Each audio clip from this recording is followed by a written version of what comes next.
Good evening, everyone. Welcome back to another episode of the Bullpen podcast. Happy Sunday evening, everyone. I'm your host, Adam Kunos.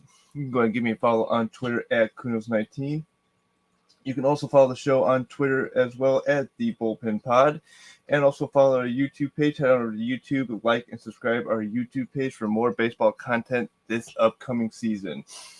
First of all, ladies and gentlemen, welcome back to the show. I hope everyone had a great week. The week down here in Florida has been a great week. A lot of stuff going on down here. We got a lot of baseball talk going on today. We were talking about our last division in our division previews, as we will talk about the National League East today to wrap up our division previews. I'll lock in my winner for the National League East plus any wildcard teams. We're also going to talk a lot about the rule changes. There's a list of rule changes coming down for 2023.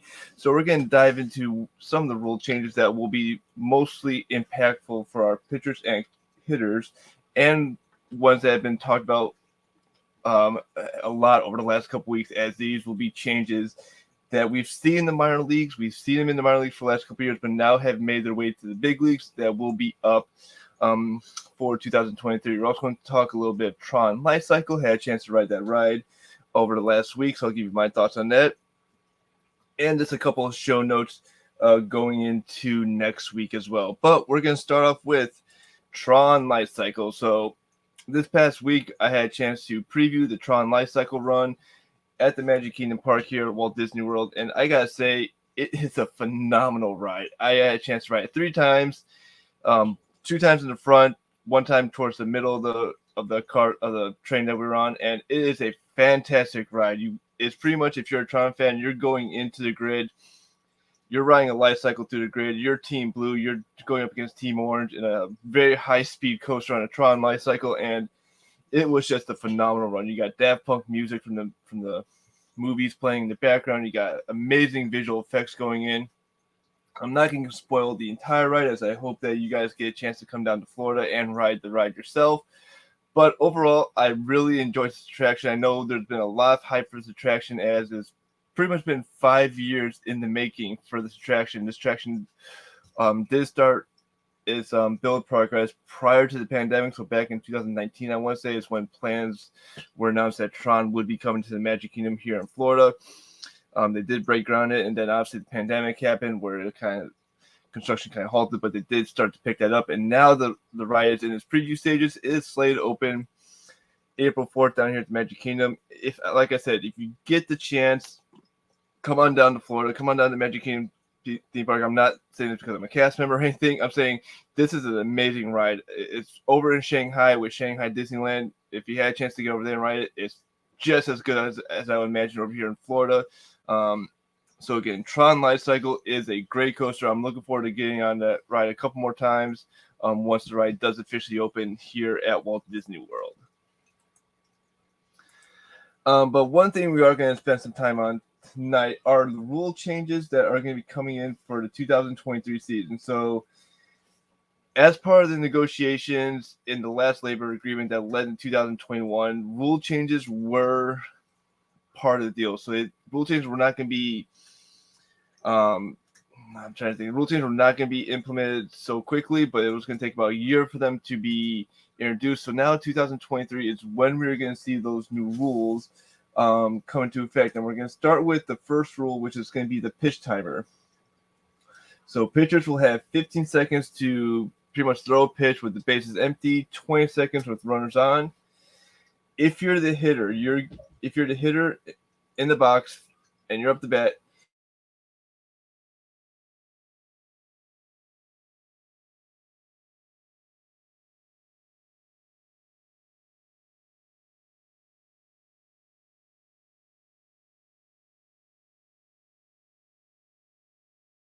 you call that timeout. So that's another thing that's going to be changed. Usually batters will take their time getting in. Batters now have a timer themselves, so they got to be within the box in a certain time. Pitchers will get engagement. So what does that mean? So pitchers will be able to step off the mound or pick off a runner at first, second, or third twice. So there's no more going to be throwing over the first 5 times during one at bat. You only get 2 tries for disengagement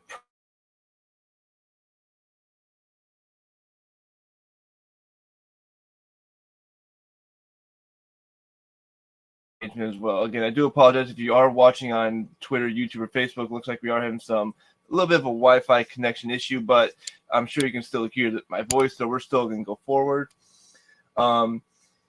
Any violations are a balk. So if you have 2 or more disengagement, that counts as a balk, which means runners can advance on the base pass. This will limit pickoff attempts throughout the league. Of course, what I'm reading from MLB's website is limits pickoff attempts led to 26% increase in stolen bases attempts for the minor league. So by limiting the amount of pickoff attempts that the pitcher can give, you're now saying, okay, let's see, this will increase the number of times that someone will steal. The pitch timer will help reduce the game by a length of 25 minutes, and that was the 25 minutes in the minors from last season. So minor league games saw a decrease in the length of game by 25 minutes.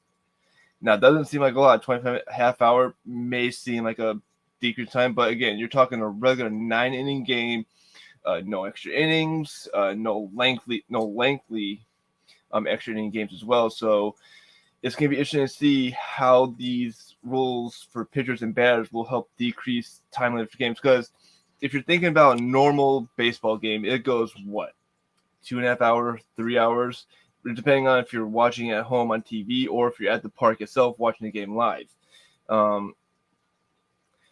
Now, if this is decreasing time, that's good for the game. I do agree that baseball does get lengthy in time. It can be a long game, especially if you go into extra innings. So we'll see if this helps decrease the length of game going forward. The next thing is going to be shift restrictions. So shift restrictions are one thing that was a huge deal that a lot of people were talking about, how they hate the infield shift. They should ban the infield shift. Some people are saying, like, no, they can keep the shift. It's part of the game. You're playing to the weakness of the batter. That's not going to be the thing going forward.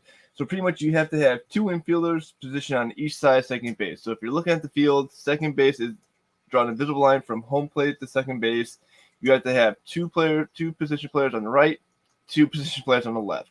Now they can play as close to second base as they want to, but they have to be within each side of the base. So you can't load up three players on the right hand side of the infield for a lefty hitter.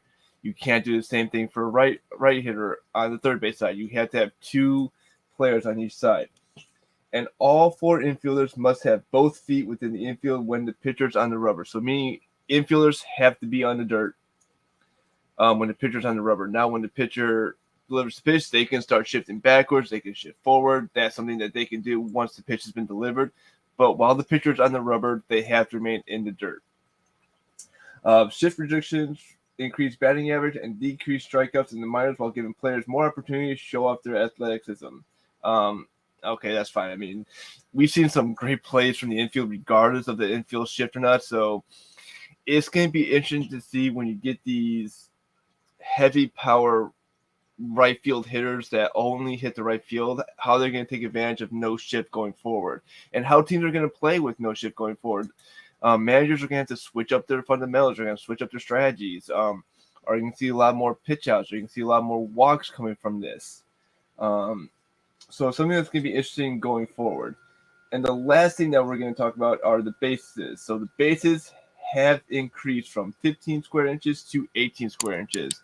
Now, you've seen some of the photos going around Twitter. It is a pretty big increase. I mean, bigger bases expect to have a positive impact on player safety. So they are looking at more of the player safety side of this, thinking about health of the players and giving the fielder and the runner a bigger target to get to. So if you're talking about going on the first, usually the first baseman stepping on the innermost part of the base, going towards the pitcher's mound. You increase that space, that limits the amount of time that feet get stepped on. You get tripped up at first base, a throw gets pulled to the side, there's less chance of you tripping over the base itself.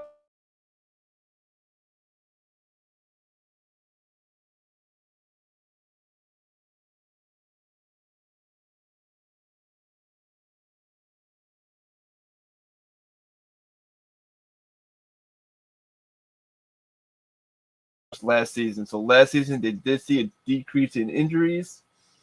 So that's something maybe it'll be a positive thing for baseball going forward. Maybe we'll see a better, I'll say, I'm trying to figure out the words. Maybe we'll see a less injured-prone base runner situation on the bases. Maybe we'll see an increase in player health over the season, and that will lead to a decrease in injuries. So if you're a team last year who dealt with a lot of injuries on the base paths, this is probably a good thing to go look at going forward. Maybe this will be a positive spin for your team. Maybe you'll have less injuries. Maybe you'll keep your players healthy for a longer season, which gives you a chance to compete going into the season. All right, so we talked about the rule changes going forward.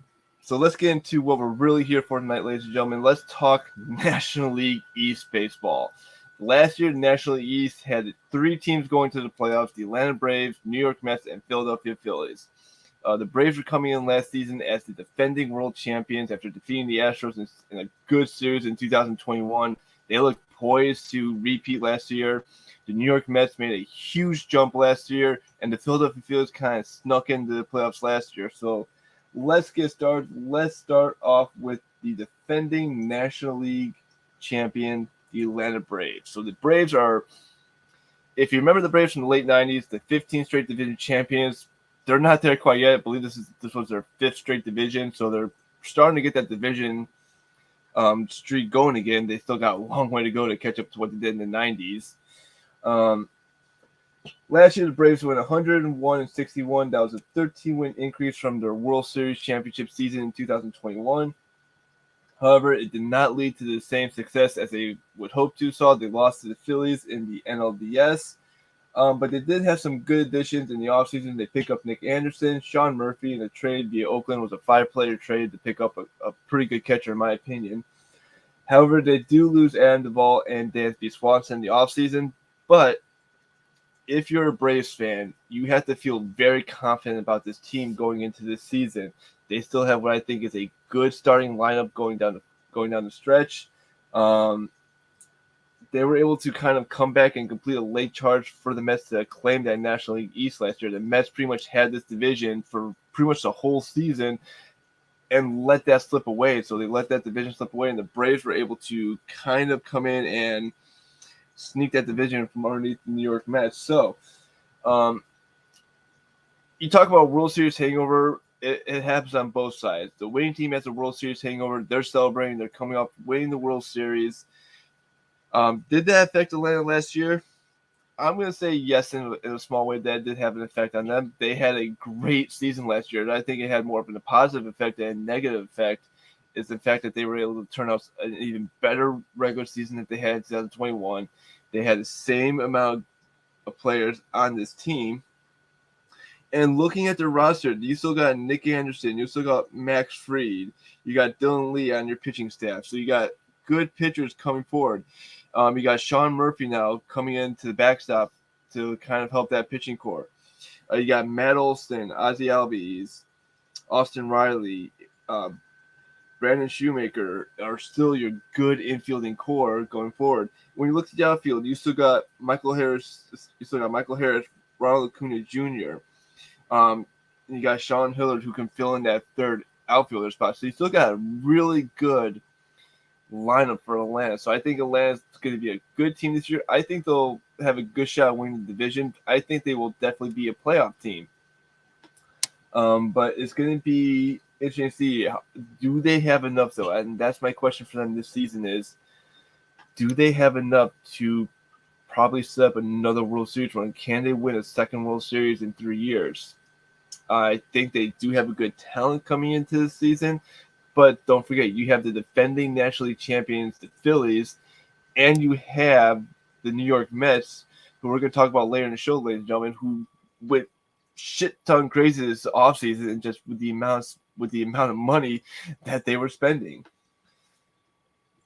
But before we talk about the Mets, we're going to talk about the team down here in South Florida, the Miami Marlins.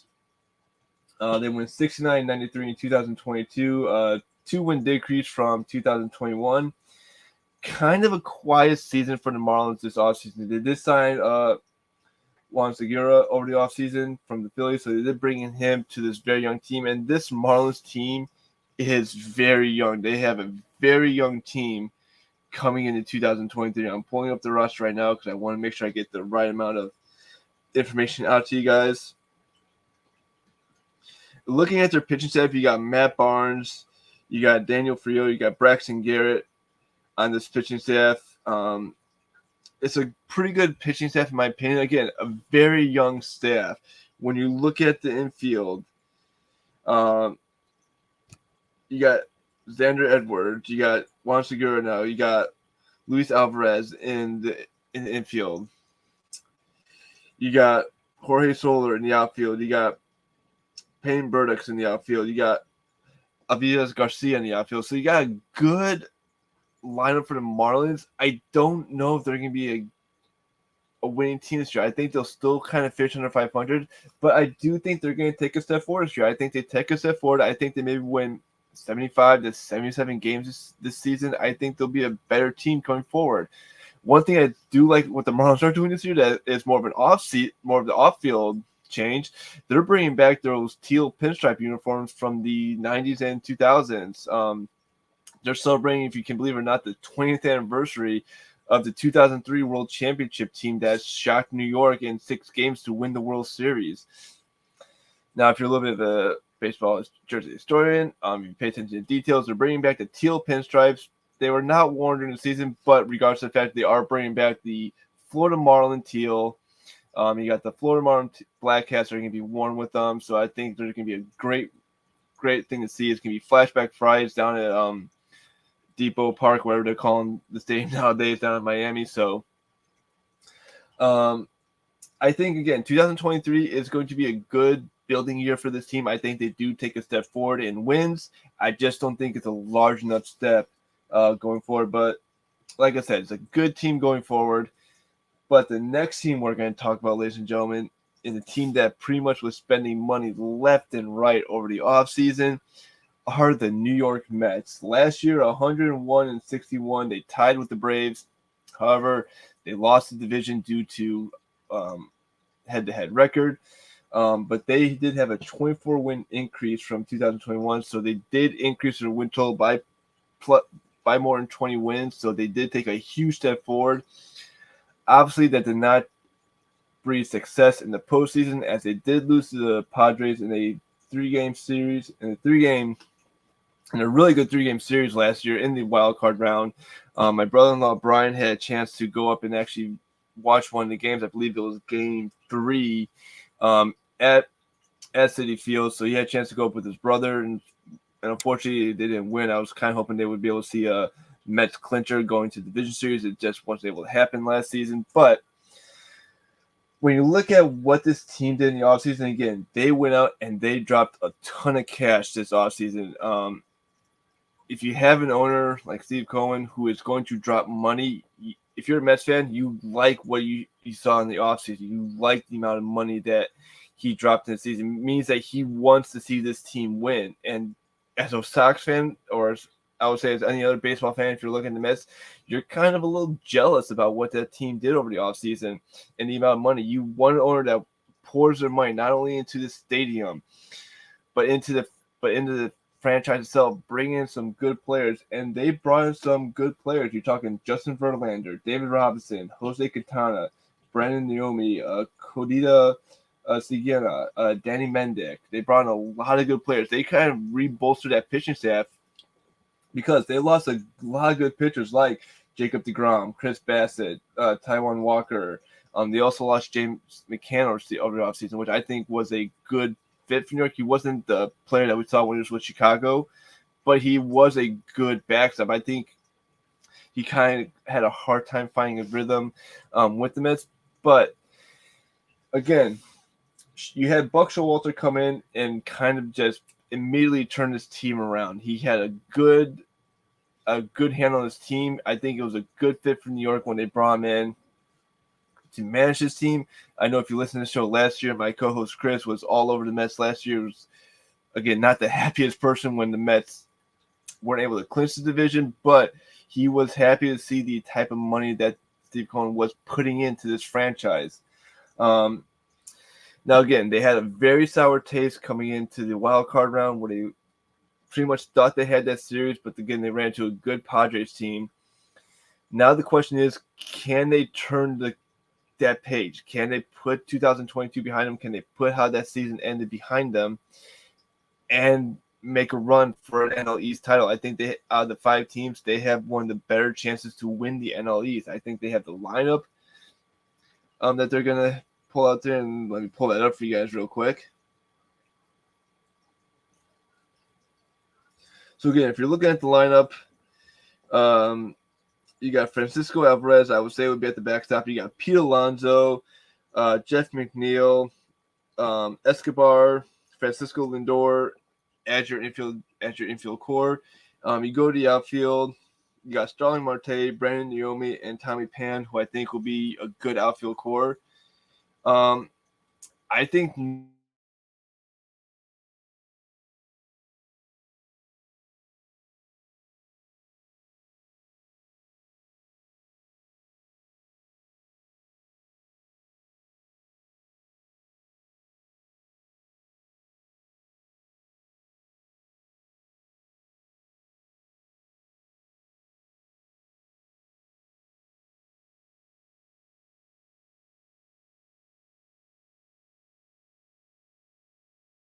so. The Philadelphia Phillies come into this offseason.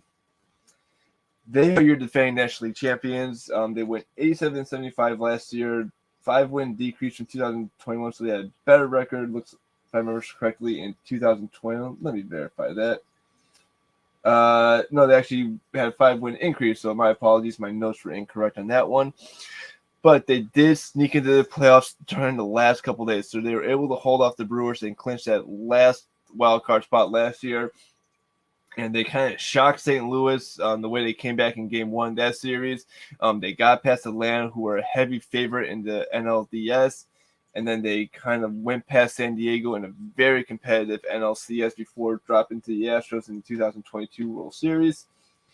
Some key additions at this team. You got Trey Turner coming in as shortstop, Taijuan Walker coming in as one of your pitchers. They did pick up Craig Kimbrell to help with that bullpen. You did lose Noah Syndergaard over the offseason, David Robertson, and Juan Segura. So my thing for the Phillies are, again, Nick Castellanos said this, that they're going to put 2022 behind them. Again, regardless of the fact if you're a World Series runner-up, Stanley Cup, NBA Finals, whatever championship runner-up, you are going to have that chip on your shoulder of what if. What if we won these games last year in the championship round? What if we had won those games? What if we were crown champions? Would we come into this offseason a little different? And for the Phillies, they're coming in with that chip saying, like, hey, we got to the final, we got to the promised land, we just weren't able to finish. We are not able to close the deal. So you coming in as defending National League champions, and you have a huge target in your back because you defined all expectations last year just getting into the playoffs and getting past 3 really good teams last year. A lot of people thought it was going to be San Diego or Atlanta going into the NLCS. Obviously, San Diego did make it there. But a lot of people were saying, like, ooh, maybe San Diego can get it. The Dodgers were a heavier favorite of all the teams that have been run away with their division with 116 wins last year before dropping like flies in the NLDS. So I think that for Philadelphia, they just had to prove that last year just wasn't, I'm not going to say a fluke season. It's just what they did last year at the end of the season. They need to kind of hold on to that momentum. I know it's going to be very hard coming into the offseason, coming into spring training, to try to pick up where you left off. But I think that Philadelphia is going to be a good chance to repeat.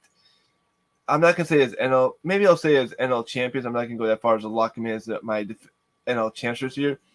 But I do think they will have a chance to get a wild card spot, at least a wild card spot, and they will be challenging the Braves and the Mets for that NL East title. So I think for them, the goal should be for this year, get that NL East title and get that wild card bye. I think if you get that division title and you get that top 2 record in the NL, get that wild card bye, get your team prep for the division series, and go back into that series, balls to the ground, and just see if you can't repeat what you did last season. So our last team in the NL East we're going to talk about are the Washington Nationals. 55 and 107 last year. That was a 10 win decrease from 2021. This team, unfortunately, has a lot of questions going forward. Again, what we saw in 2019 is long gone. It's hard to believe that we're just, I want to say, let's see, 19, 20, 21, 20. We're not even 5 years from their World Series championship, and they are a completely different team than what we saw in 2019 when they pretty much shocked the world like Philadelphia, but ended up winning the World Series in 2019.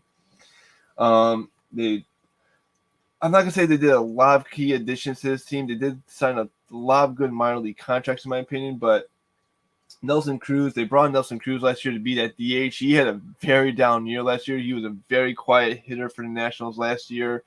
So it was just a little bit of a downer side for them over the offseason. But I think what the Nationals do have going for them is a lot of prospects in waiting.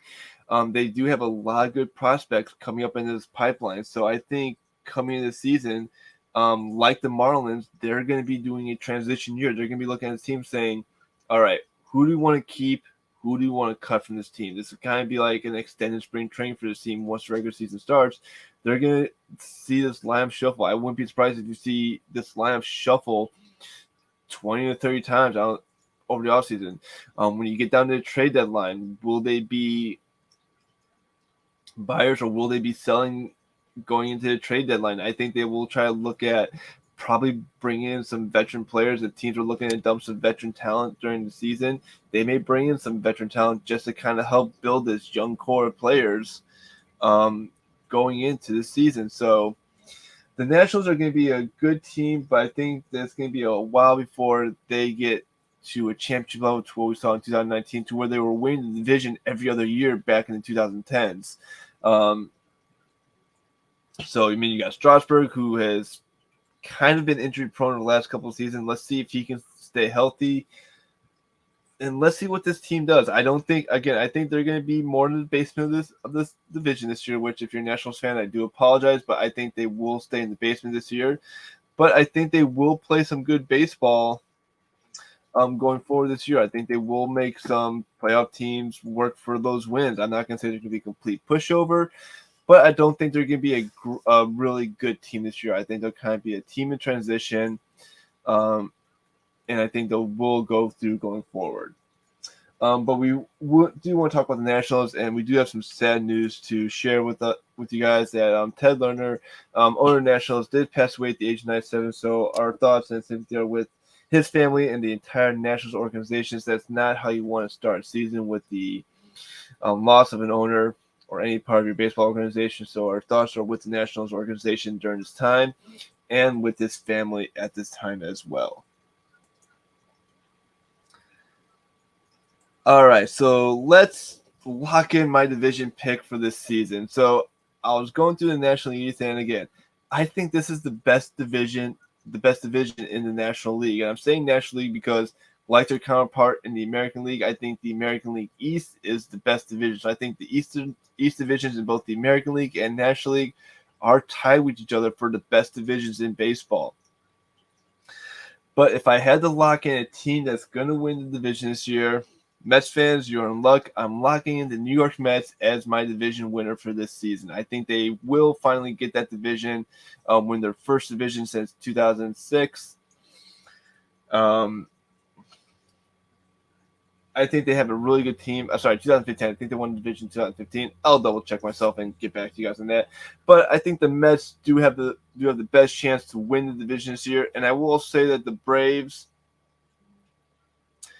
and Phillies do have a chance to win those wild cards as well. I think I do have 2 wild card spots that I haven't locked in, so I will lock in the Braves and the Phillies as your wild card spot. I think the Phillies will stay as the 3rd wild card team. I think the Braves get the 2nd wild card spot, but I think the Mets finally get over that hump. They've dethroned the Braves as Eastern Division champions, and they do lock in. I'm locking in the New York Mets as my division champions for the National League East. All right, so that brings us to the end of our division preview. It's kind of been weird that we've already gone through all 6 divisions in baseball. We've done 6 shows already, and it's already locked in our division winners. I will tweet out my picks for division champs and wild card rounds in the next couple days. But a couple upcoming things for the show notes. There will not be a new show next week as I will not be in the state next week. This Saturday, I will be heading down to Port Canaveral. I will be hopping on a Disney cruise. I'll be hopping on the Disney Fantasy with my wife and one of our friends to celebrate their birthdays. We're going to be doing a cruise down to the Bahamas. We're going to be doing a Castaway Key. So I'll be on a cruise ship for a week. I have been looking forward to this cruise for the last month. This will be my second cruise. I had a chance to do an Alaska cruise last year on Disney Wonder out of Vancouver and kind of got that cruise bug in me now. So there will be no new show next week, but we will be back the following week. Once I get back, we'll see how good of a show will be after if I'm still kind of trying to find my sea legs or not, or my land legs at this point. But I'll give you a recap on the cruise. I'm looking forward. We're going to hopefully see Ant-Man and the Wasp Quantumanium on the ships. I'll give you my review if we do happen to see that movie.